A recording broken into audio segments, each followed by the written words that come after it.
Good afternoon, Frank. Hi, everyone. I'm Frank Forza. This is Noah Green. Welcome to another episode of Everyman BJJ. And Noah, I hope you can hear me. I'm outside today, and we've got like a little garden, and it's fall. It might be a little windy, so I'm hoping that wind doesn't obstruct. But this is one of my favorite seasons. You know, coming from the East Coast, from Maryland, you're a guy you're a Texas native, but you spend a lot of time in the East Coast. You love New York, and man, fall might be my favorite season, man. There's something about to me, fall is the most nostalgic, sentimental season with the I don't know why. It's a little bit nippy out here today, but it's beautiful. So just trying to capitalize. Hands down, fall is my absolute favorite time of year. It's a season of transition.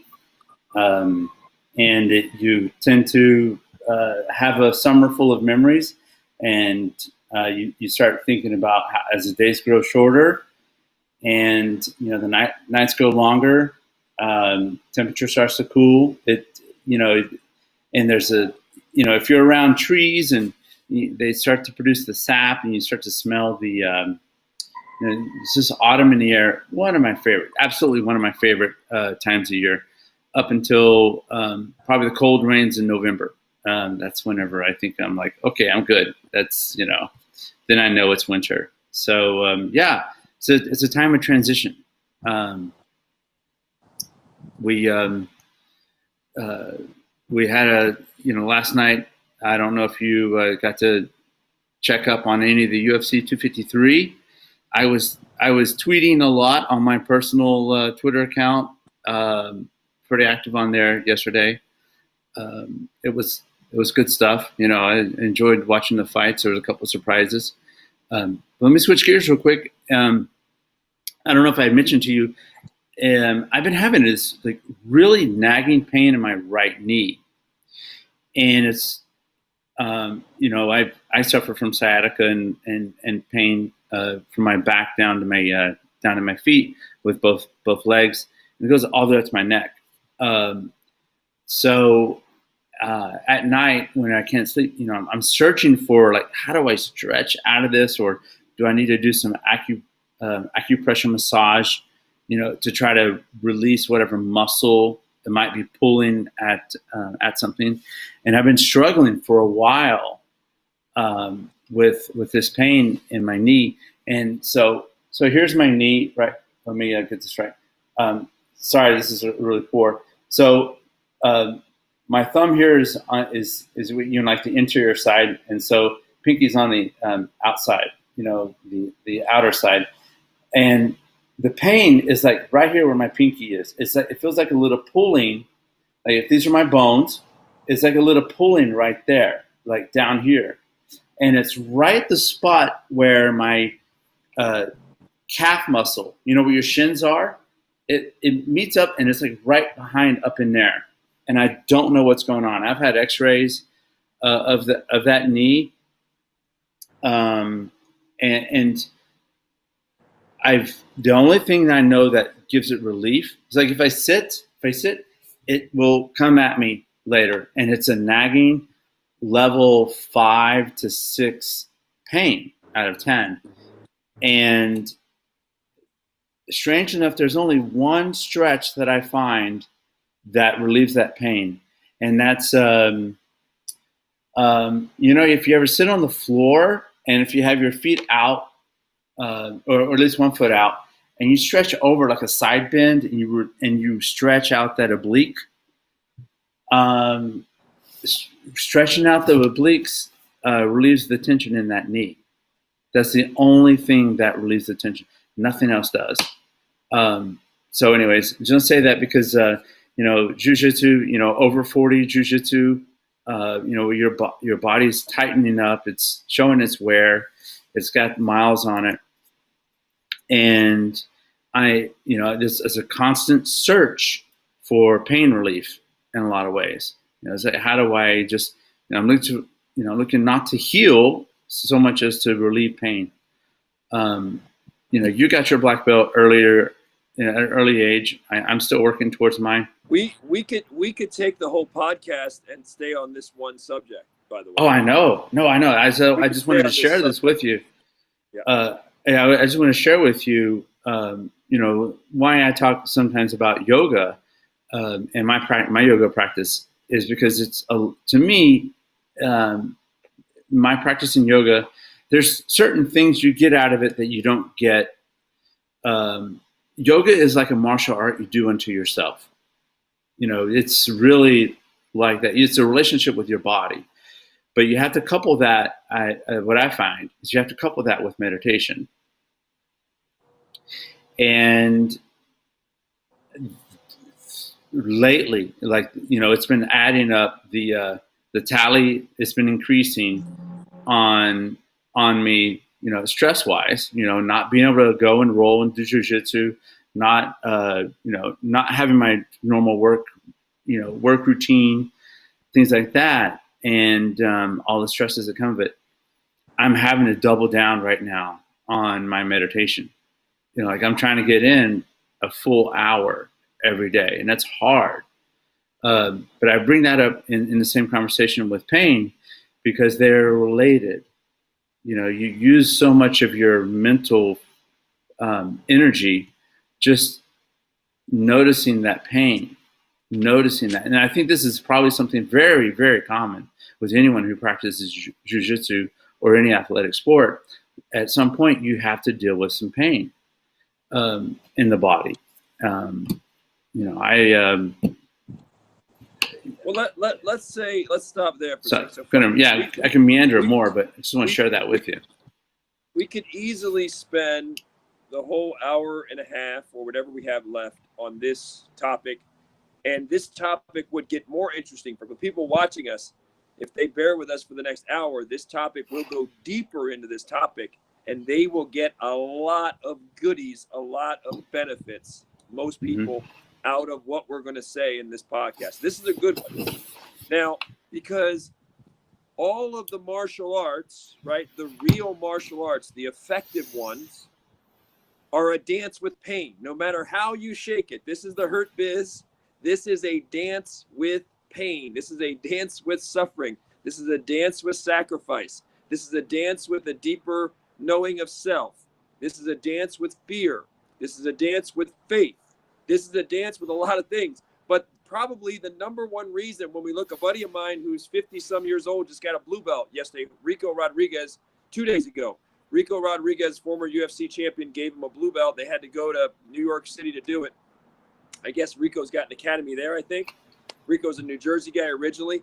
So anyway, Rico gave him, he called him a Ronin, said, look, this guy trains a lot, kind of like Jordan's situation. Jordan Worth, our compadre here on Everyman BJJ, where you had this white belt like Jordan out there for like 5 years, right? He's this white belt that's just floating in the wind because he's not attached to any particular academy at the time. He's now a brown belt. But before, Jordan was like the most decorated, most awesome white belt any of us had ever seen. Well, anyway, this guy, Dre Gardner in Vegas, 50 some years old, a yoga instructor, does those, you've heard of him, Noah. He does those silence of asanas where they bring in hundreds of people to these casinos, to the strip. They have these great views, and they do a lot of mantras and music, and they do outdoor yoga sessions. They sometimes get hundreds of people. Anyway, Dre just got his blue belt, and again, I remind him, like, dude, you're like the one in 150, the 1 in 200 that will stay to even get the blue belt. Not top of the pyramid, but to even get the blue belt. You're in that category too, Noah. It is a bigger deal than people think it is, right? See, somebody meets you and Noah's a blue belt. People don't realize how hard it is to get a blue belt. How many people are weeded out?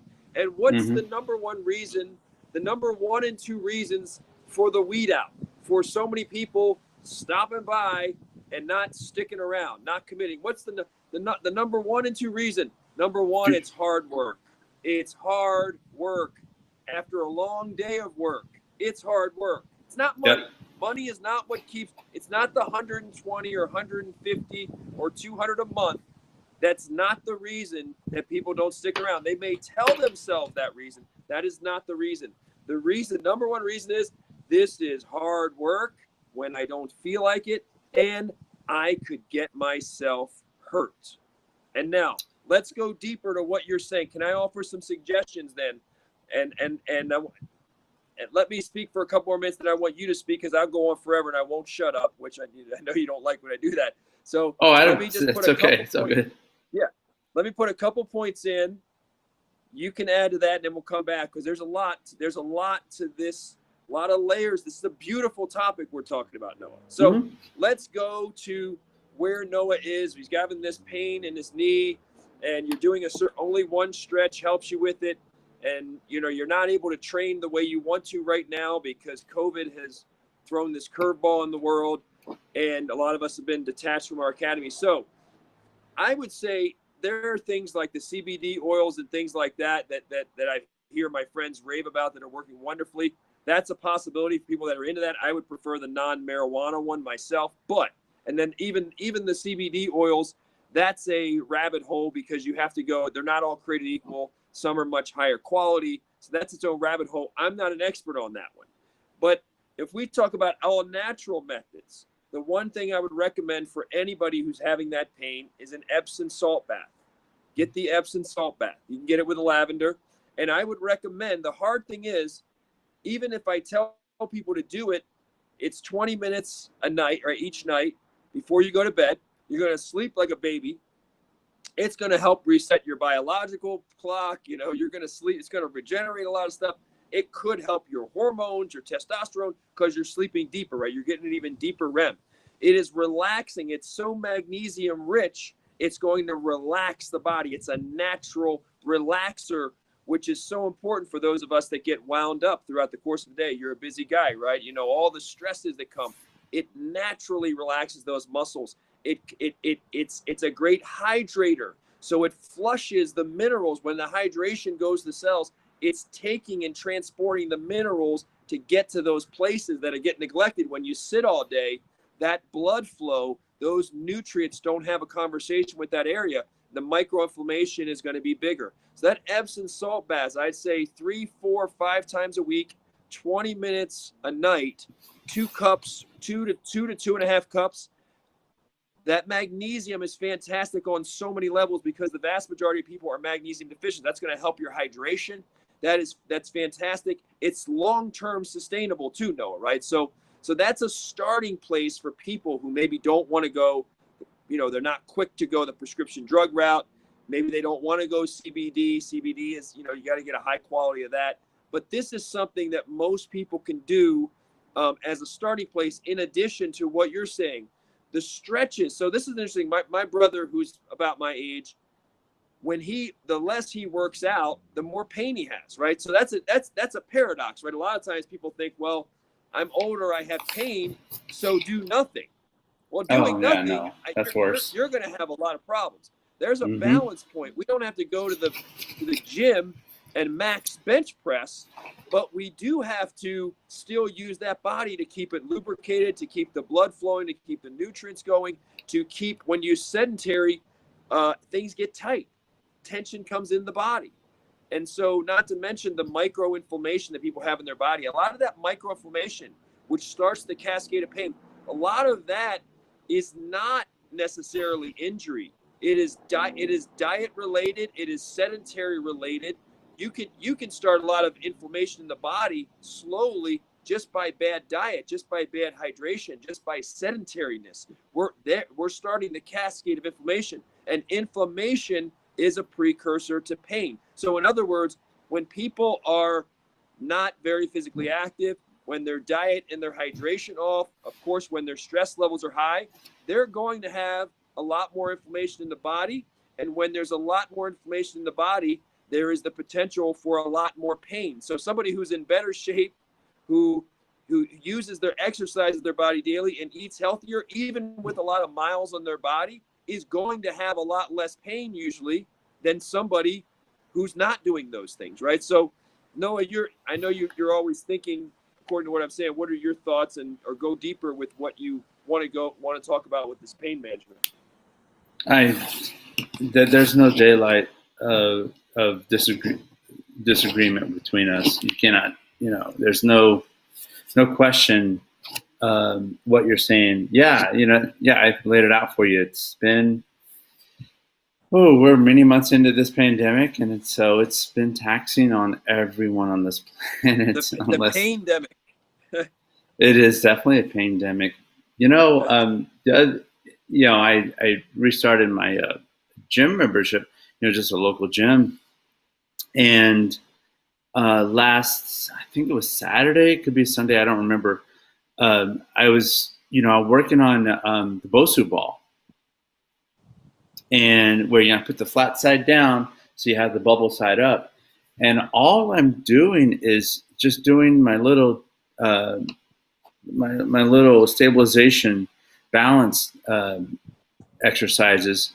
First I'll get on there, and the Bosu ball has it has rings around it that's imprinted over the what looks like a rubber, the rubber top, and so this is with shoes on. No, I take my shoes off, so I just have my socks.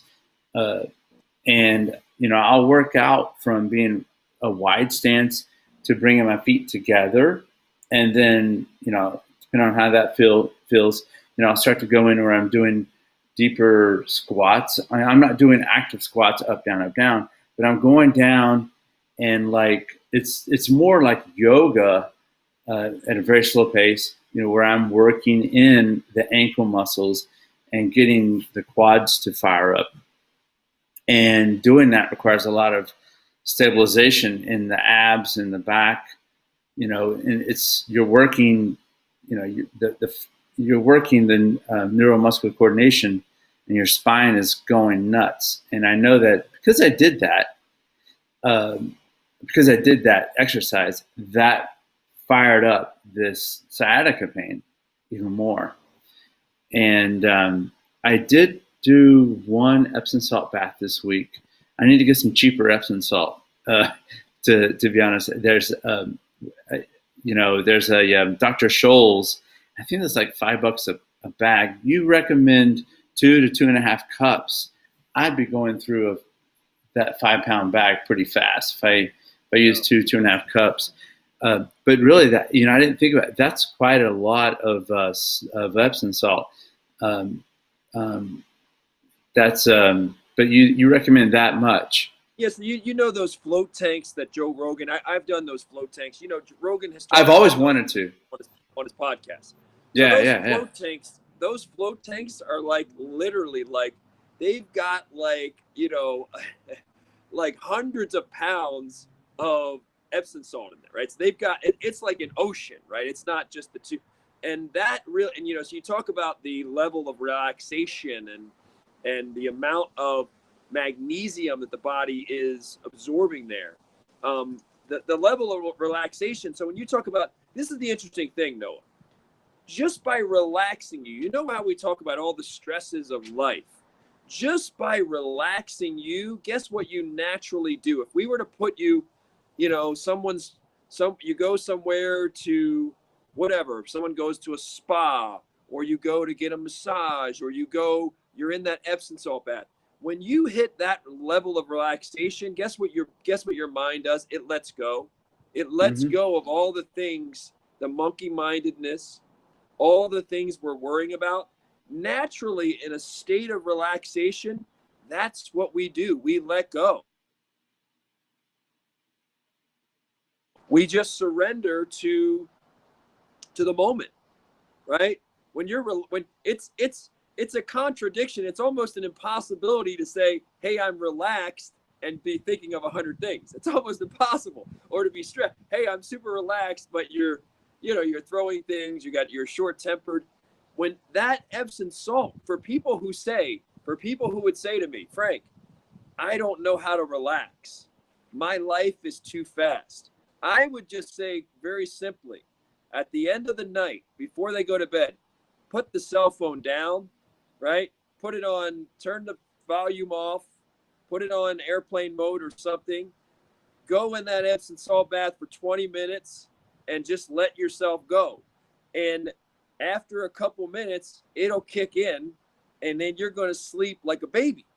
And that habit, because you and I have talked about sort of when we roto-rooter our life, we're like, look, for those of us, when we're at a point where our life is in a mess, let's forget about jiu-jitsu for a second. Let's just say when any of us feels like, man, my life is a mess, or I don't like these things about my life, right? Or I'm a high performer, but I don't like these things. I keep doing these things. And when you go and you say, okay, let's put our life under a microscope. Let's sit there like you do and a lot of really high function people do. Let's put down on paper. Let's map out the day from the time I wake up at 4:45 or 5 a.m. What am I doing? Let's not just 10 things, not just 20 things. Some people can fill that baby with 100 things, right? Very fine level of detail. And when you look at where the day starts, you could make an argument that the day starts not when you wake up, but when you go to bed. Your next day starts, right? Your next day starts. Your sleep tonight is preparation for mastering tomorrow. So the moment, that last 30 minutes or so before you go to bed, if we imagine that on the continuum, like that 30 minutes before I go to bed is a part of my 24-hour, like mastering my day, right? Me, the best Frank, and the best habits and what we're going to do. You love this stuff. Those Epsom salt baths, like anything, like breathing, right? Like Hicks and Gracie talking about breathing. And people and everybody knows that breathing is great for you, and it can make you a more poised fighter. It can slow the fight down. It can help your cardio, right? It can help your recovery. Everybody knows that. How many people do we know that master breathing, Noah? How many do you know personally? How many do you or know? even what 3, the heck? 2, 1? How many people? There's a lot. Who do we, any of us know? I've been in the fight sports all these years. Hicks and Gracie might be the only, and I'm not saying there aren't a couple others, but in a sport where there's probably millions of people doing it now, and I've been doing this a long time, and as far as known mastery, there's Hickson, there might be a few others, but the simplest thing is very hard, because the simplest thing is the thing people also neglect, because they're just like, it's too good to be true. Breathing, it's boring, it's this. Come on. So you can't get most people to pay attention to their breathing for 2 minutes. If you ask people to truly focus on their breath for 2 minutes, there'd probably be a 99% fail rate or 98%, right? You say, go. Most people can't do it. Two minutes of only following your breathing. It's like, it's so hard, right? Well, guess what? The Epsom salt is not as good as mastering your breathing, but it's one of those simple, easy things you can do that's so phenomenal, just like yoga is. It's there. How many people want to do it? We have these things, breathing exercises. They work. The Navy SEALs tell us they work. The best fighters tell us they work. Bruce Lee told us. How many people do it? Very few. Yoga works. How many people do that consistently? And most don't. Epsom salt baths are amazing. How many people want to do them? Very few. Mm-hmm. So what we're talking about here, when we really want to get people, when we have solutions that can help them with pain or self-improvement, what we're really talking about is what's the block in their brain that's keeping them from doing simple things. Like, we're not reinventing the wheel here with any of this. Like, what's the block that keeps us, and I have my areas of my life, you know that I have areas of my life where I'm the student, where I'm lagging. I have areas where I'm high performing. What's the block in people that gets them to be like, I don't want to do the Epsom salt. I don't want to do breathing exercises. I don't want to do much yoga. I don't want to do that. What's the block? I don't want to eat healthy. It's really roto-rootering into our subconscious and saying, why, you've seen me around computers with some of the things that are easy for other people, and they're not easy for me, right? And I get annoyed or whatever by it. But what is that block for any of us? And say, why can't I spend 5 minutes a day, just 5 minutes a day, working on my breathing? And if I worked on my breathing, Noah, for just 5 minutes a day, that would help my breathing throughout the day, because even if I wasn't conscious, by consciously paying attention to your breathing for 5 minutes, it would help you through the rest of the day. Subconsciously, you would breathe better than you otherwise would breathe, just because of 5 minutes. It would have a carryover effect. During one of my meditation practices this week, again, I use Sam Harris's Waking Up app, and I have the paid version, but it's the same, pretty much the same. Anyone can get access to it. He's had a policy. I don't know if he's changed it, but he's had a policy of, if you cannot afford it, just write an email and they'll give you a 1 year free access to it.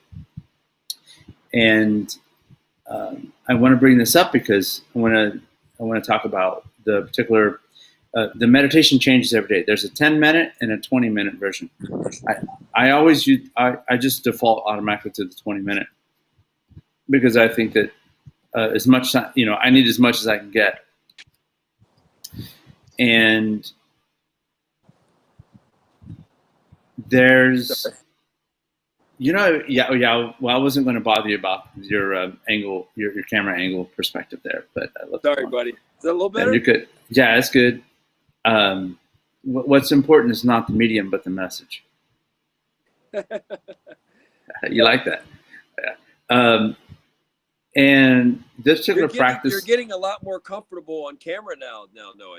In the beginning, we're starting to see a new evolution of your camera prowess and presence. Oh, this is me saying stuff. Yeah, I don't know. Well, let me go in because I'm a little bit in my head right now. Pain does that to you. One of the meditations this week, and I want to share this with you because, I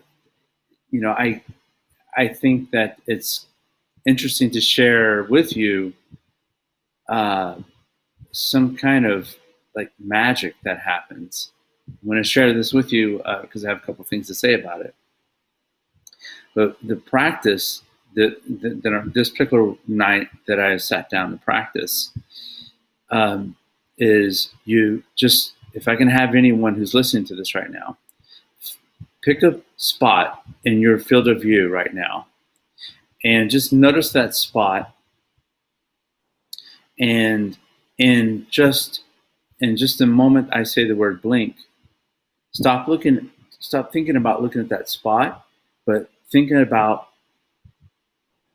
you as the viewer from what you're seeing. So your entire field of vision, and try to see out, but look in to your perspective, what you're viewing. You as the viewer, blink. And so Sam Harris, as he's saying these things, he would say, blink. And in that moment, as your monkey mind gets distracted, go back to looking back at you by looking out. That is such a weird and startling thing to do. You start to really practice it some more. And just say blink. And every time you have this little word, it brings you back to like look back, as you're looking out in that space, see the watcher, yourself. It sounds like is it a form of, I know it's a form of where you're placing your focus, your awareness, but sounds almost like a neuro-linguistic programming technique where you're just you're triggering, you have a word or a phrase that triggers a whole a certain feeling or a certain emotion or a certain state of being, state of mind. I'm not qualified to really classify whether he's doing that or not, but he does it through the snap of his fingers. But I use the word blink just because what his intent and the way he explains it, that he wants you to change that perspective from looking out to looking out, but looking back in. Not to do that gradually, but to do it instantly, immediately. And in the time that you hear the word, or the signal, blink. And so I was doing that, and there's a thought process that I fall into sometimes, and this is why I'm introducing this, and it has a lot to do with pain, by the way. It has a lot to do with all of the habitual habitual mental scripts in our heads. And as I'm doing that practice, and especially with pain, is not to think about what I normally do,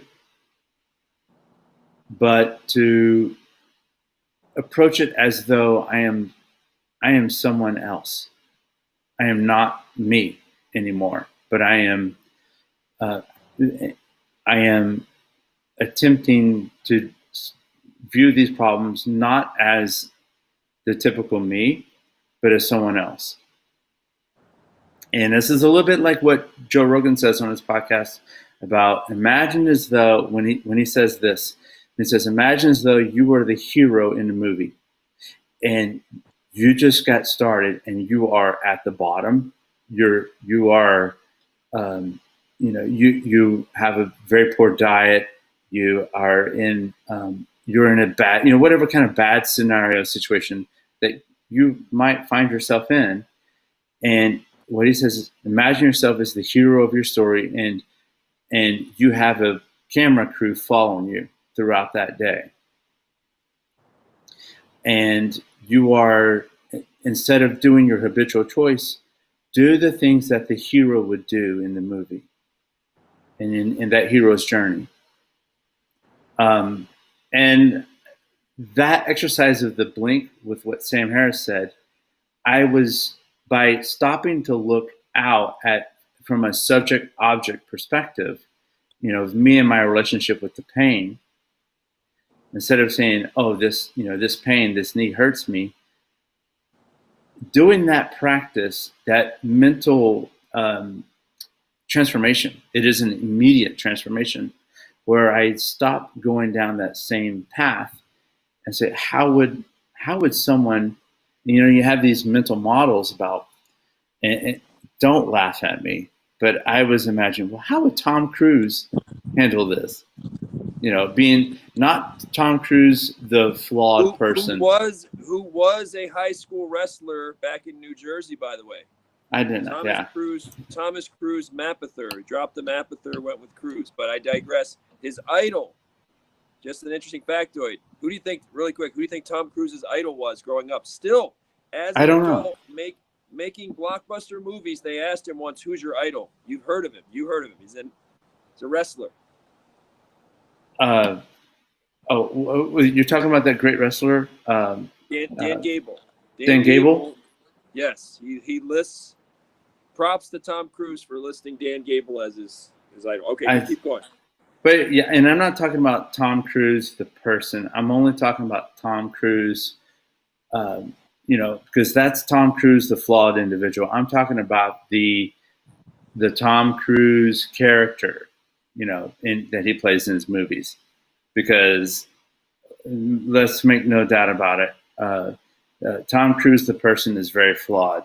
But I'll leave it at that. I don't want to criticize Tom Cruise.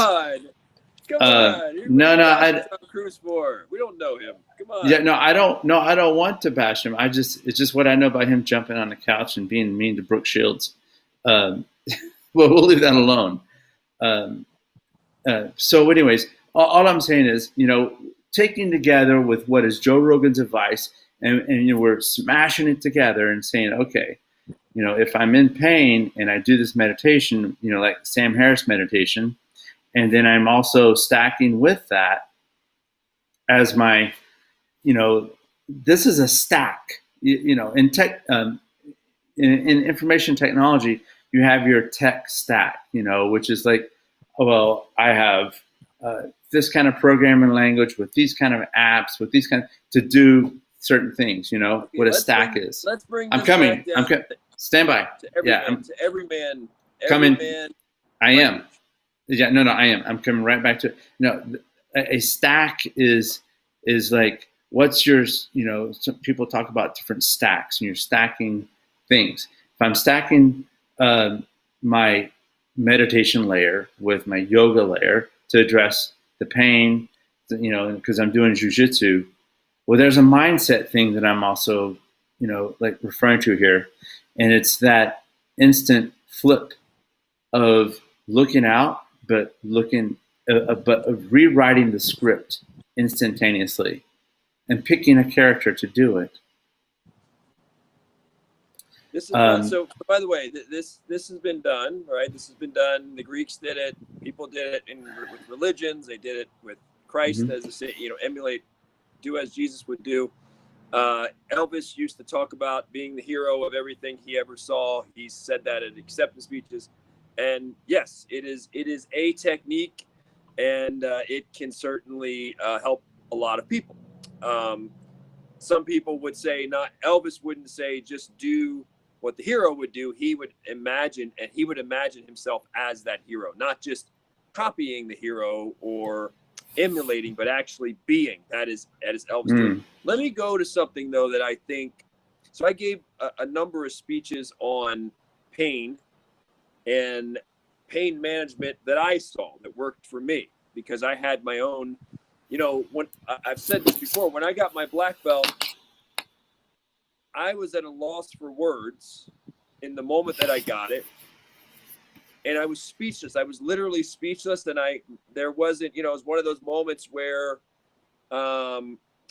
it's amazing how it was almost like all those thousands of hours on the mat, like it's like my brain had this memory of those thousands of hours, and it had the memories of driving home and the inner monologue of how much longer can I do this? I mean, am I going to be able? Literally, people will think I'm exaggerating. I'm not exaggerating when I can say that when I had my neck surgery, and I had a titanium plate in my neck, which I still have, C6, C7, okay, a steel plate in the neck, like that they went through the front. There were many days where I was like, what's my life going to be like at 50? Am I going to have to use prescription drugs? Am I going to have pain? Am I going to have to stop exercising? Am I going to have to sit at my computer as a writer and live with pain? This is a real thing. This is not something that was just fleeting. I was worried. I was concerned.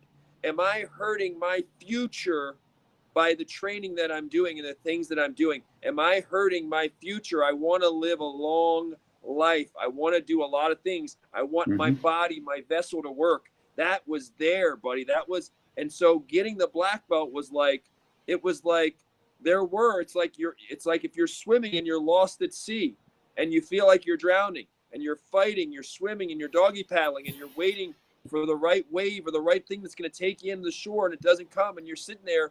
There's times where you think, should I just, am I going to make it back? Am I going to make it back into shore? Am I going to make it? Right? Am I going to be able to do this? Was this a bad idea? Should I go back? Should I go to where I'm swimming to? Should I go back? Whatever. There were so many of those moments, and deep in my soul, even though like a younger Frank would have earned that black belt fairly easily. I was just built and wired, like so hard-nosed. If I had started jiu-jitsu when I was 9 or 10, you trained for 10 years, bro, my body was built for that. I didn't start till I was 30. I already had neck problems. I already had a 27-inch scar down my right leg. I already had a lot of injuries. I already had a lot of shoulder problems and finger problems and rib, broken ribs and things. I already had a lot of injuries before I even started. So, and I had already pushed my body. So what I would say that worked very well for me, and yoga touches on this. It touches on this. The question that a lot of people have to ask, there's different types of pain. Some pain, acute pain, is very real. If I punch the shed as hard as I can right now, that's probably a bad idea. And I'm betting that most of us, including the elite fighters, if we punch the shed as hard as we could, I'm betting something in the hand probably breaks or is messed up for weeks. I would bet that with almost anybody, no matter how elite. If they punch this hard little wood shed here as hard as they could, that's a real pain. That's an acute pain, right? That's not a in your brain. But this is the interesting thing about pain, Noah, that I've learned from my time in the trenches. This is my 30-some years, my body of research. I have found that a lot of, Bruce Lee used to say, you're as tired as you think you are, right? That applies to pain as well, meaning you are a lot of times as hurt as you think you are. with the exception of those acute injuries where you broke this or you tore that or your hand or your shoulder hit this hard or your shoulder came out of socket. Those are real injuries. Those are not in your head. But a lot of pain is like a lot of fatigue. Fatigue is a form of pain. A lot of people could go a lot further. What's the problem? Where do they place their awareness? On the fatigue, on the pain. If most people were to go in a UFC fight and they were to get hit at 20%, right? Let's say 10% of what a lot of these fighters get hit. Let's say let's take a UFC fighter that doesn't even hit that hard. Let's take a UFC fighter that doesn't even knock people out, right? They exist. Jake Shields and others, but don't even hit that hard. If most people got hit by 20% of Jake Shields' power, 25%, they'd be like, they'd freak out, right? They'd sue them, they'd whatever, right? How much of that reaction is that's pain? And how much of that is a lack of awareness or a hyper awareness and an overreaction? Guess what? If Jake Shields went consensually and hit 100 people at 30%, you'd have a ton of people that be like, oh my God, that hurts so bad. Why is that reaction there when if he was to hit pro fighters, they'd be like, oh my God, that doesn't hurt very bad. And he could hit them 100 times and most of them wouldn't be knocked out, right? Because how much of that pain is our own perception, our own awareness? People, no, if we went to people right now, we said, listen, everybody, I grabbed 100 people at random in my neighborhood. And I said, let's go run 3 miles, right? I mean, even if we got them out of the house and 100 people at random came, there are going to be so many reactions of, well, I don't like doing this. I'm tired. I want to walk it. Now, guess what? If we changed it up and we said, listen, someone we love is 3 miles away. We can't get there any other way than we have to run or walk or whatever as fast as we can. Guess what? Guess what the perception of that 3 miles is now? The pain and all that. It ain't that bad. Because during that run to save whoever, to save your buddy, to save your wife, to save your child, whatever, you ain't thinking about, oh my God, my lungs. Oh my God, my legs. Oh my goodness. You ain't thinking about that. It's an awareness thing. You're thinking about, I got to get there to help so-and-so. I got to get there. It's not just adrenaline. It's awareness. People think that's all just adrenaline. That's not just adrenaline. The reason that fighters can take those punches a lot of times is not just adrenaline. That's BS. Even with no adrenaline, with the exception of the really big punchers, most really good pro fighters could take a lot of shots without adrenaline and it wouldn't hurt them. They're built that way. They're mentally wired that way. They're physically wired that way, where a lot of these fighters could take 100, 125 punches in a fight and they're fine. They're relatively speaking. Yeah. Right? And again, how much of that is awareness and how much of that is psychology? Because when you hit the fighters that have the really good chins, right? We could go into, well, what makes for a good chin and, how much of it's cardio, how much of it's neck whip and neck power and neck muscles. We can go into that. But bottom line, we know that a lot of the fighters that can take damage, and I'm saying guys that aren't even hurt, guys that have great chins that get hit by most shots and like, that doesn't even hurt, right? They're not stuttering, they're nothing. Well, how much of that is mental? How much of that is not just neck muscles and physiology and neck whip and seeing the punches? How much of that is just mentally, this fighter has mentally prepared him or herself to say, that doesn't hurt. I'm not going to overreact to that, right?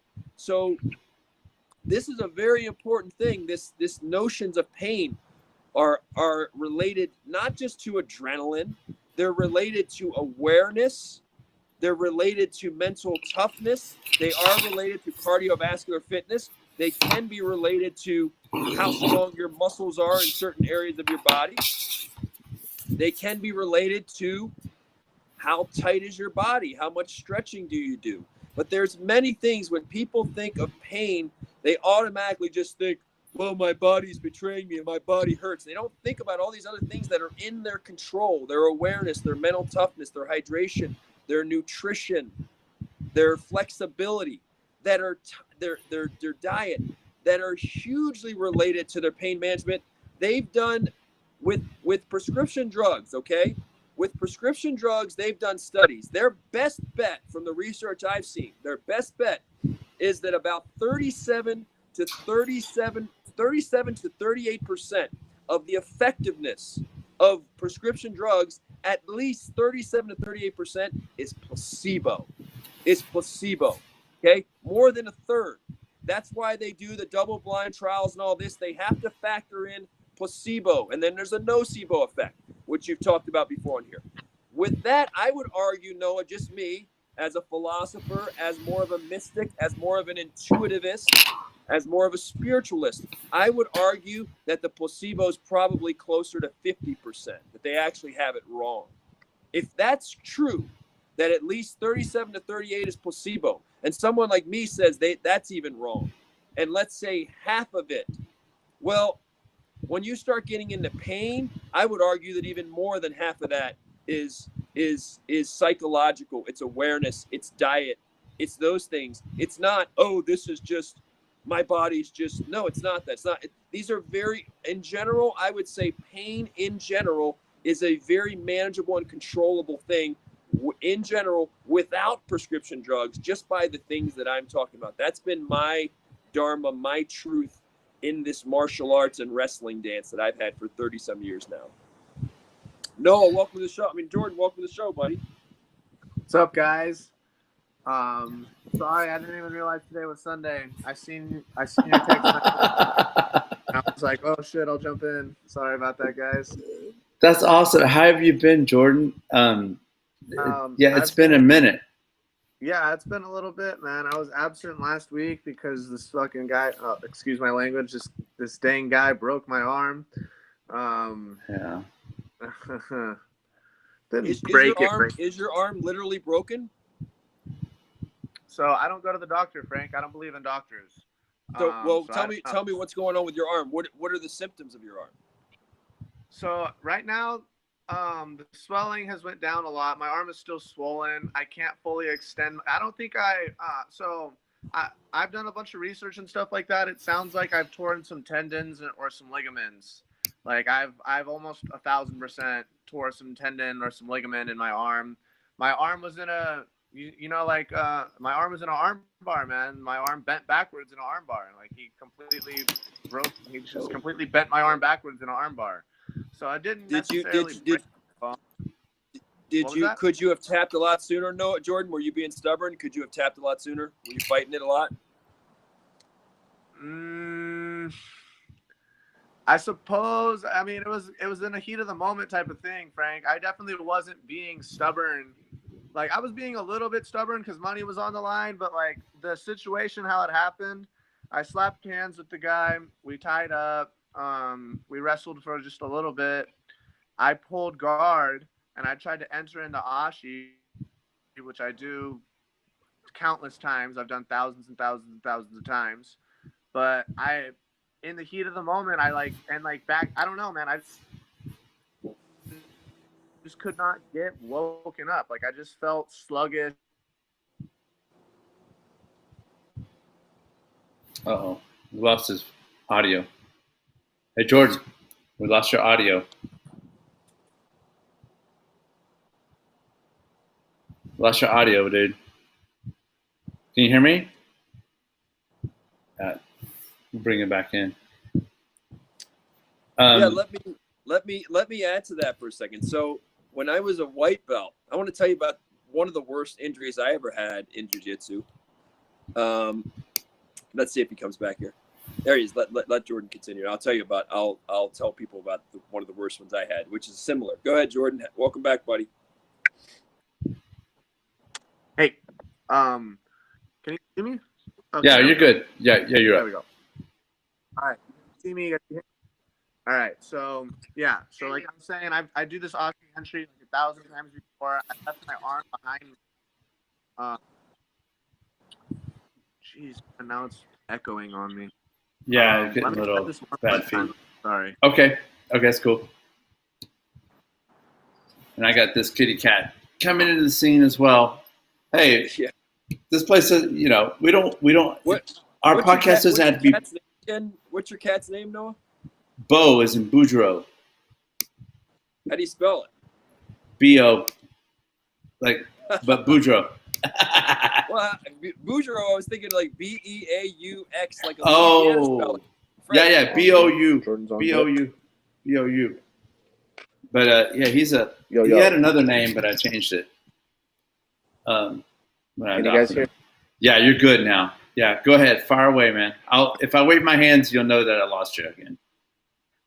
All right, so yeah, I do that Aussie entry. I never leave my arm behind when I do the entry. I've done it 1,000 times in training. People have tried to jump on this arm bar hundreds of times. I've never once gotten caught on this arm bar, ever. I know the arm bar entry is there, but I've never once gotten caught in the arm bar entry. People have tried to take it in the past, but I've never left my arm out there in training before. Unfortunately, this day I was just operating kind of sluggishly. And for whatever reason, I left my arm behind just a little bit, and you cannot leave your arm behind. The dude's a black belt world champion. His name's like Manny Marino or something like that. He's the instructor at Everyman BJJ. And Manny snatched my arm up, man. My arm was completely, like, when he took my arm, it's not like I had to defend it and like my arm was like curled in. My arm was completely extended out when he snatched the arm. And so like, let me try and give some visual representation here. So, let's see my hands, where my hands are. Okay. So my hand was fully extended, Frank, and I reached out to try and grab my hand, and I had my hands on like the underside like this, and I was trying to recurl my arm to me, you know what I mean? But since my arm was already extended and my other hand, my free hand was on the underside of my knuckles, if I would have let go to tap, my arm would have pretty much, I was doing an arm curl and I had my hand underneath my knuckles. So I had like a double arm curl going on. So my arm was somewhat structurally enforced where I thought it wasn't going to break. And if I would have let my arm come out, there's a good chance it would have broke anyway, because my arm was completely extended. So my only good option was to verbally scream out tap, both my arms were tied up. If I would have let my arm go to tap, then he would have broke my arm anyway. So I thought in my head to verbally scream out and literally yell out tap, tap, tap. And I just didn't want to do that, man. I just didn't want to do that. So I just tried to turn into him as hard as I could. And as soon as I tried to turn into him, my arm snapped.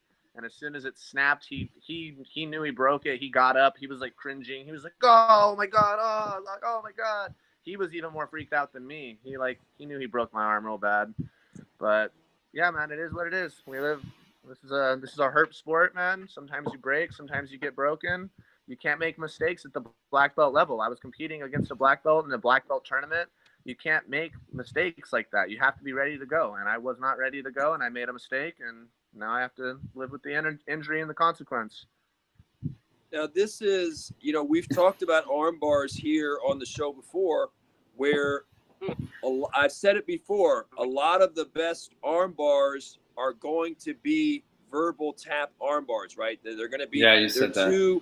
They happen too quick. The people that are phenomenal at arm bars in general, they're bang, bang, because they're hard to get. I mean, arm bars are not just a dime a dozen. If you go against a regular person, arm bars are everywhere, right? If you go against someone who's highly trained, then arm bars are not easy to get for most people. So when they are there, they're quick, bam, bam, the arms got to be so extended. Jordan, I will say, and this may be consolation to you just in terms of healing and because you're really not an injury prone guy. You haven't had a lot of injuries. You've been doing this for a number of years. I had a similar experience when I was a white belt. I went to Torrance, California, to a Higan Machado tournament. Higan Machado had a tournament. I think there were like 18 guys in the bracket. So I'm a white belt in my first tournament, and it was 18 people there, 165 and under, and they combined the blue and the white. So they were like, here I am, a white belt. Oh, wow.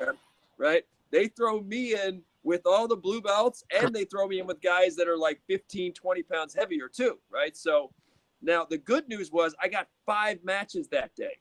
As a white belt, bro, imagine this in 2003, 2004, you get 5 matches in a tournament. That never happened in 2003, 2004. The sport wasn't big enough, right? Yeah, that's a big deal. Not like Mikey Musumeci. Really quick, when Mikey Musumeci was going to tournaments as a kid in Florida or whatever, they said they would sign little Mikey up for like 4 different divisions, and he would be doing 4 divisions simultaneously. They would call him onto one mat, he would compete. Then, like a couple minutes later, they'd call him to another mat. Then they would call. He was in 4 divisions. He told me that. Mikey said there were tournaments where he was in 4 different divisions. He was just running, crisscrossing the mats all day, like getting all these matches in, right? That's how you produce a Mikey Musumeci. But anyway, I go all this way.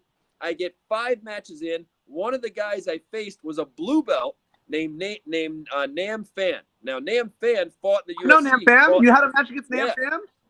Yeah, I got to compete against Nam Phan like 2003, 2004.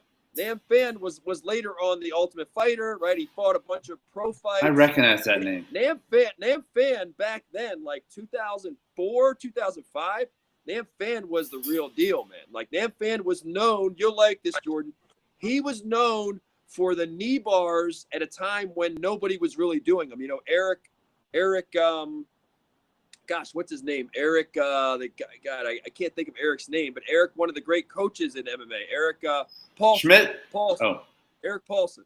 You had guys like Eric Paulson and Matt Hume, but you didn't, and you had the Sambo guys, but in jiu-jitsu and submission grappling, you didn't have the heel hookers, you didn't have the knee bars. Well, guess what? Nam Phan had a nasty, awesome knee bar, man, back then. His knee bars were awesome. He would get them from weird places, kind of like with the guys with the heel hooks.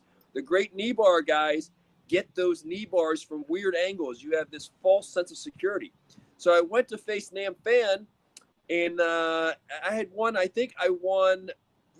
3 matches that day. I wound up losing 2. I had 1. That was a hard day. So this is what happened. I won 3 matches. Then I had to face Nam Phan. We were the semifinals. So Nam Phan, I face him. I go out. No, I'm a wrestler. I'm like, I'm going to take him down, pass his guard, do whatever. I go out. I double leg Nam Phan. I pick him up. Nice, right? Boom. I didn't slam him, but I picked him up. Boom. Nice, man. Nice. Looking good. Look good for the camera, right? For the video. Take him down to the mat. As soon as I hit the mat, boom. He swings in to an armbar scenario. He's got my arm now, and what do? Wipe out Frank, not knowing any better. I do what you shouldn't do, which is instead of staying on the ground, and you were talking about the word earlier, stacking him, which is what you should do. Stack him and keep your arm here. When you got a guy with arm bar, you want to try to keep your arm in here, even when you stack him, and you want to stack him. And you want to slow exit the arm bar. You can do the hitchhiker and all that. There's a bunch of things you can do, but one of the common would be the hitchhiker. Well, the hitchhiker wasn't there. My arm wasn't extended. So what I should have done is stacked him. I should have stayed low, stayed patient, and pulled my arm out. It might have taken me 30, 45 seconds. Well, I thought I was quitting Rampage Jackson. I did the rookie mistake, what you shouldn't do. I had him, and I started to stand up. Oh, my goodness. My arm is hanging there. Nam Phan's 165 pounds, big legs, big tree trunk thighs. And the referee can hear my arm popping. So I didn't even hear it because I did have the adrenaline. So I didn't feel the pain. I would not tap. I knew I was supposed to tap. I had been training jiu-jitsu for 6-7 months. I knew I should have tapped. But I was so pissed off, and I was thinking, man, I'm going to get out of this, and then I'm going to beat him, right? The referee, I didn't tap. I didn't verbally tap. I didn't physically tap. The referee heard the arm and stopped. I didn't say anything. Stopped it, right? So I leave the mat, and now I'm aware of what just happened. I didn't realize in the heat of it that my arm was being popped, whatever. Well, anyway, they give me a bunch of ice. This is a true story. They give me a bunch of ice, and I go up in the stands, right? And I'm pissed. I mean, like, Jordan probably was too. Like, nothing personal against Nam Phan, but I was pissed. Yeah, right? I won 3 matches. I wasn't thinking he's a blue belt, he's Nam Phan. I was pissed. So I'm sitting there icing my arm. They come up to me.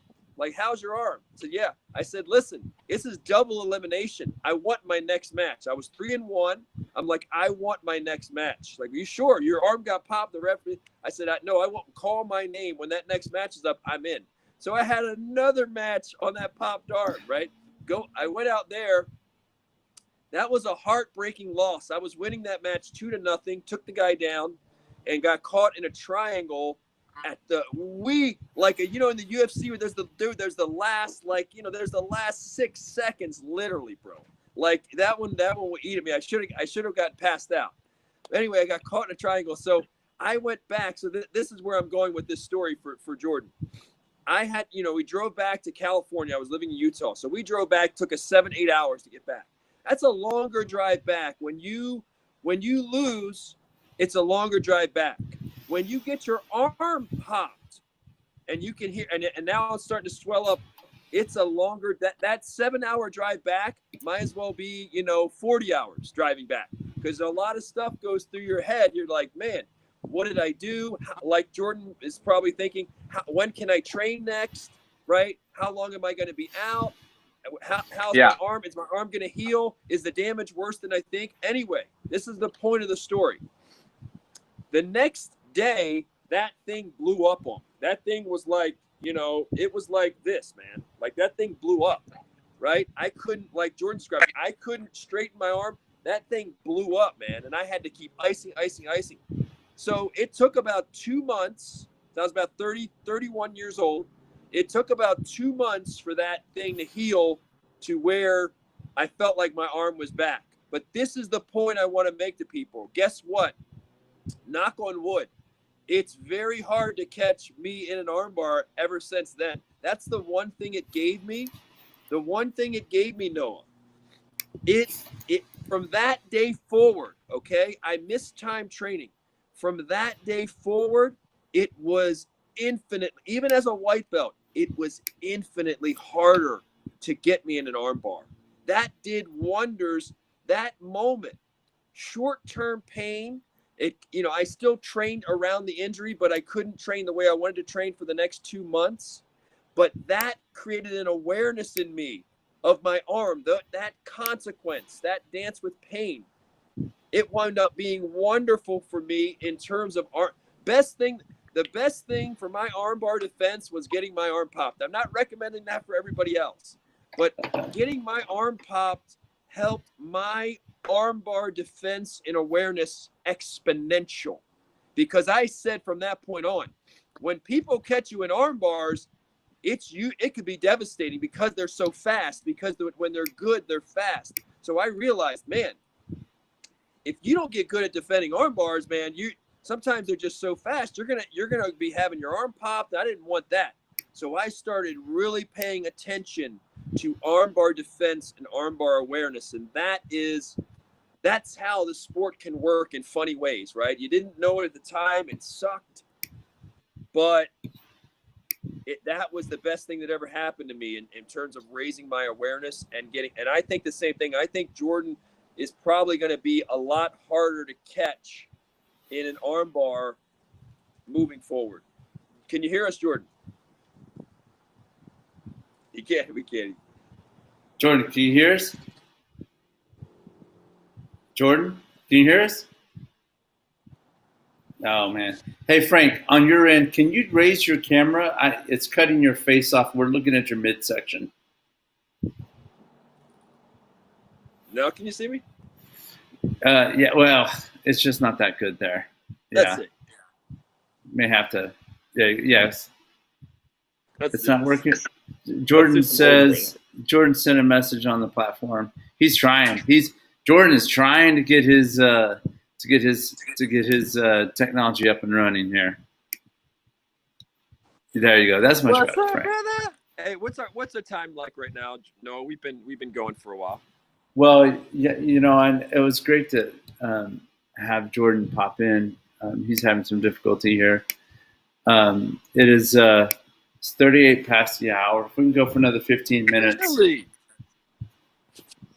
Yeah. Well, we got the top portion of Jordan's head. Now there we go. Jordan, how about now? I think this is a no-go for Jordan today. Jordan, anything? Bueller? All right, let's go. We can't deny our viewers. They deserve every minute. Come on, Jordan. Come on, Jordan. All right, I hear come nothing. on, Noah. Let's go. All right. It's a two-man show. That is the universe's way of saying it's a two-man show. That's the way out. I'm just gonna text him real quick and just say. That's how the universe speaks. That's how we when it speaks, we must listen. The universe speaketh. Oh, come on. You're killing me with this. Yeah, we You know, all right. you know what the Last time. definition of insanity is? The definition of insanity, according to was it Einstein, maybe, or who is it? No, Nietzsche. Hey, Wow, now we do. Hey. Now we have him. hey, can you hear me? Yes. I was so worried when I came in here. There was an echo, but now the echo's gone. So I think we're good for a couple minutes at least. Oh yeah, I just texted you and said, "Looks like not today." Okay. So I don't know what it's bugging Jordan, on. what I was saying is, I was telling the story. I don't know if you had audio, but I was telling the story of when I got my arm popped with Nam Fan, and what I was saying in the end is that helped my armbar defense and awareness exponentially. I was from that day forward, I was so much harder to catch at armbars, man. And you probably will be too. Yeah, I felt like I had really good armbar defense before this. I feel like it's definitely going to help my armbar defense, but I feel like it's going to just make me more focused inside of competition and more ready. Because, man, I don't know what the hell was going on, man. I just could not turn it on. I just could not. Whatever it was, I was trying to warm up backstage, and I was like doing normal warm-up routine where like I do like low ankles and like high knees, and I'm trying to jump and I'm trying to get my body warmed up. Man, I don't know why, Frank. I wasn't even worried. I was not. Is your opponent known for his arm bars? Is he known for arm bars though, or I don't is know. that like I didn't look him up at all before the match. I don't know what he's known for. But I don't know why, dude. But I like before the tournament, I was feeling good. I was feeling great. I was not worried at all. I had literally zero anxiety about the tournament. I wasn't anxious to compete at all. But I just could not get motivated to compete. Like I didn't even really feel like doing anything that day. I was trying to jump and get warmed up backstage, and I just felt like lactic acid in my legs like a lot. Like I was trying to jump and I just felt sluggish. Like I couldn't even jump. I was like, what the hell is going on, man? That's why when they say that, you know, having a little bit of fear before a tournament or a fight can be good, like a little bit, you know, when I say fear, I mean a little bit of the butterflies and the excitement. I don't mean I didn't have none a of little bit.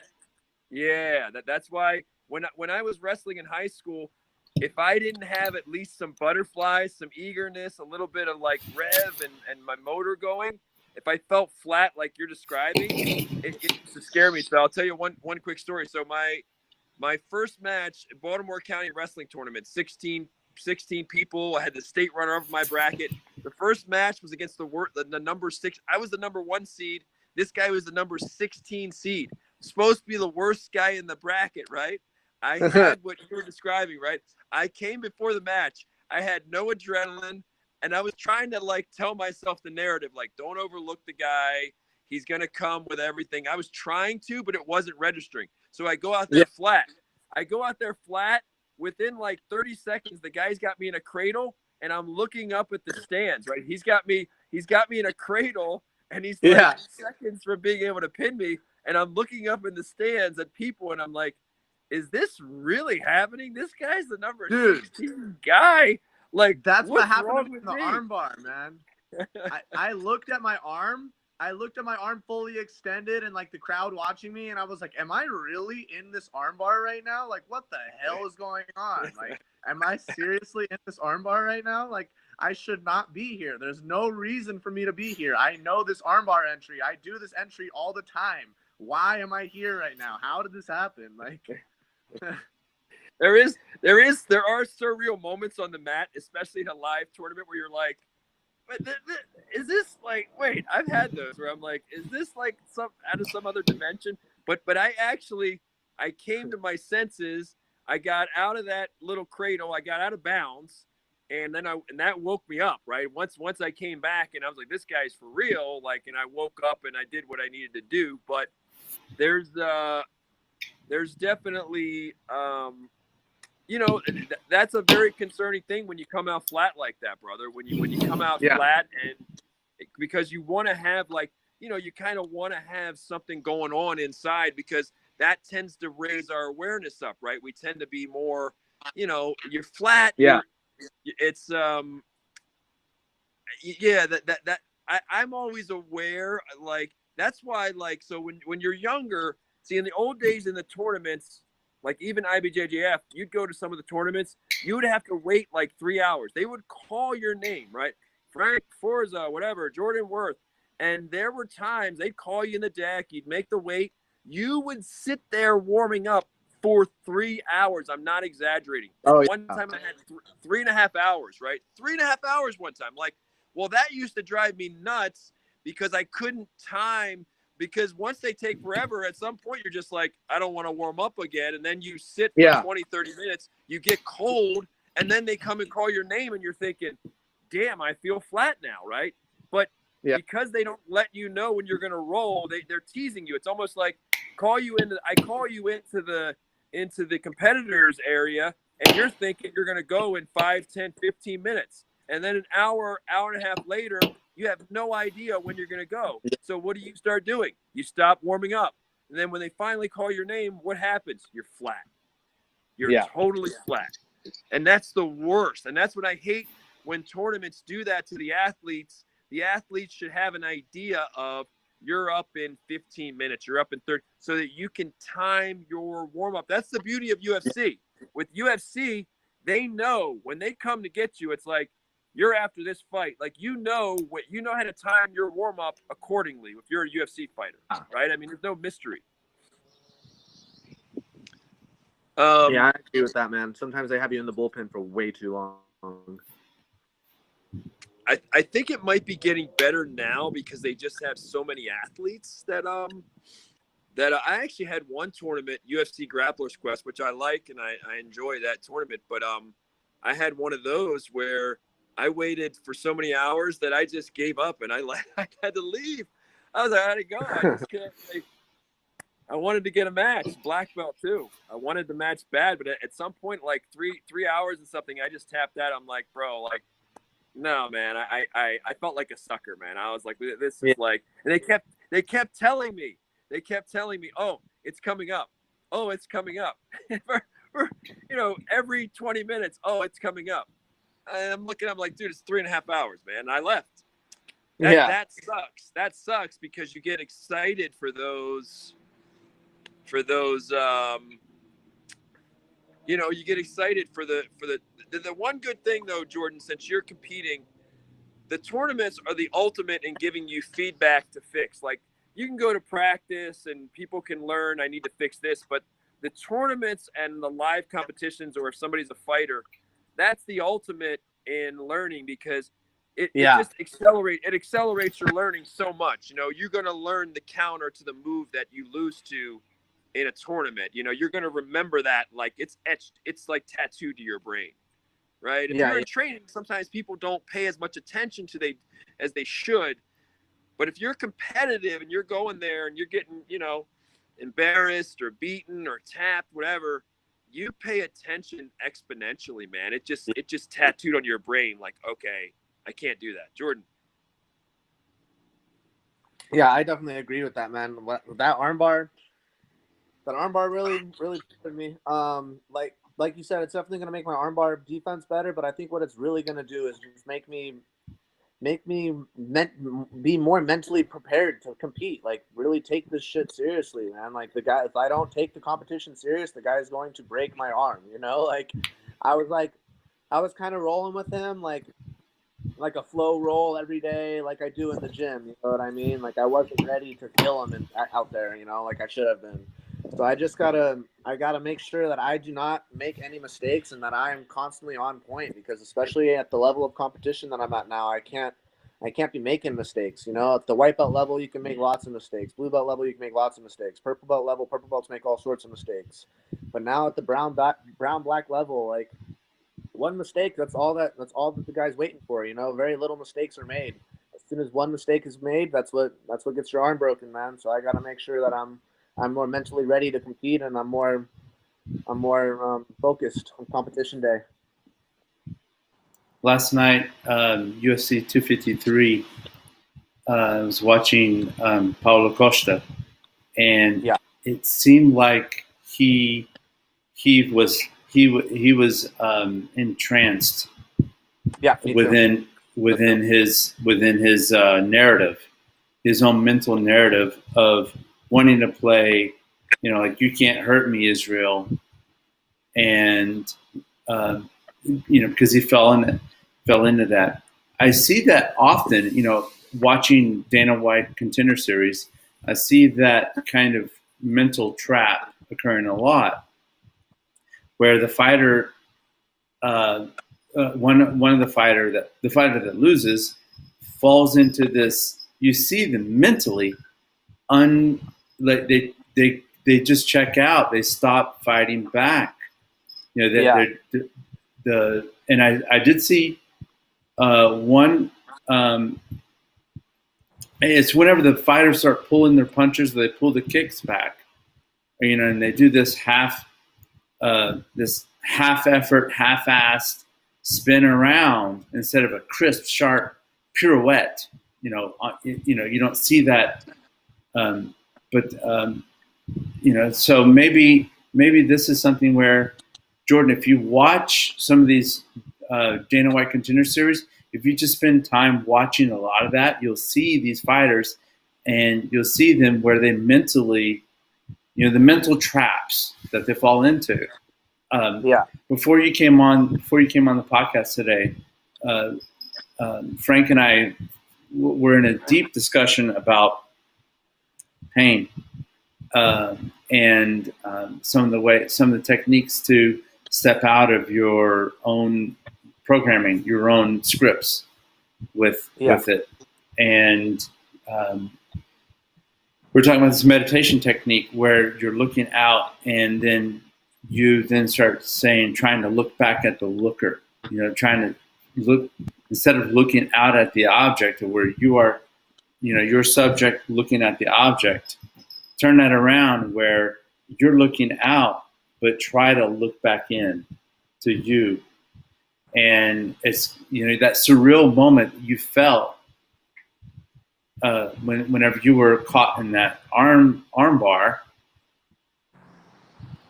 It was probably a lapse in, you know, probably what, you know, you felt. The reason why you fell into like this is you're not on edge is because you do so much training that you're going at it at that flow roll state instead of that competition level. No, and you know, and knowing Jordan and having trained with Jordan quite a bit over the years, I totally understand what he's saying, because he does have, sometimes he has that flowy thing, right? And even in competition, because a lot of times it does work in Jordan's favor. Yeah, a lot of times it does work in Jordan's favor because it's a form of deception. So someone like Jordan, right? Jordan's a finisher. Jordan is a submitter. He's not a points player. So something that Jordan does sometimes is Jordan will, I call him a luller. He will try to lull you. He lulls you into a false sense of security. So sometimes that works to his favor because he's able to deceive you and make you think, oh, everything's okay. I'm not dangerous. Look, I'm not moving explosive. I'm not wound up. And then the next thing you know, you kind of go into a hornet's nest and he catches you in a heel hook or a knee bar or whatever. That is very Jordan-esque. That is a lot of Jordan's essence. But it can also cost you, because you could be sleepwalking or a little slow starter, or you could be not appreciating the danger. I'm talking about Jordan here. Right. When you have sort of that sleepwalker luller thing where you're setting the other guy up, sometimes you yourself can have a false sense of danger. You might not appreciate the danger of someone like this athlete he came into, who's just explosive, somebody who's very decisive, bam, bam, and he really goes for it, right? And so that can be a good lesson for Jordan to sort of find that balance point of, okay, that luller thing, that deceiver thing where Jordan plays kind of that hornet's nest and he doesn't really attack you all the time, and you get into a false sense of security, and then bam, you're looking up, and that works wonderfully for him. But he's also got to balance it now too, and realize sometimes you're out there with some very, like you said, the brown belt and the black belt elite level, where they are very decisive, they're very explosive, bam, bam, and the fight could be over. So sometimes that luller thing, which can be a little more patient, can cost you. So he's right. I mean, this is a great lesson for him too, which is, we saw that Donald Cerrone was like that in the UFC. Donald Cerrone is a notoriously slow starter. So he had to change the way he would warm up, because even now, listen, Donald Cerrone has improved tremendously in his round one start. But even now, you just saw his last fight against Nico Price, right? Nico Price maybe set the record for most punches thrown in round one. I mean, he was all over Donald Cerrone like the first 3 minutes, overwhelmed him, because the scouting report on Donald still remains. Even at 37, 38 years old, 50-some fights into his career, the scouting point still remains. Donald Cerrone is a slow start. You better get him early. Some athletes are just slow starters, right? And that's when we talk about know thyself and we talk about peak performance and human performance. That is a very important thing. If Jordan's going to learn 2 very valuable lessons out of this, this is actually going to be very good for him. He's going to learn how to become a better starter, right? How to not sleepwalk as much like that, or be flowy, practice training flowy. He's going to learn how to conquer that. And he's going to be a lot better. He thinks he was already good at armbar defense. I'm sure he was. But at this level, he's going to get a lot better now at armbar awareness and armbar defense. So long term, I think this is that tournament's probably going to help Jordan a lot. Yeah. Well, we went down a path today that was quite insightful. So let's call it a wrap with where we are right now. It's a good time to put a bow on this. It's been a pleasure, my friend. Everybody watching, Everyman BJJ at gmail.com. This is week 40, Noah. So we're 40 weeks into the year. I think we've got 36, 37 episodes. We got a few more to catch up, but we're doing it. We're building up the library. We're building up the archives. And I do think, for people out there watching, we think we're going to have some jewels. We think that we're going to have a lot of good stuff in these videos, and we hope you enjoy it. So absolutely.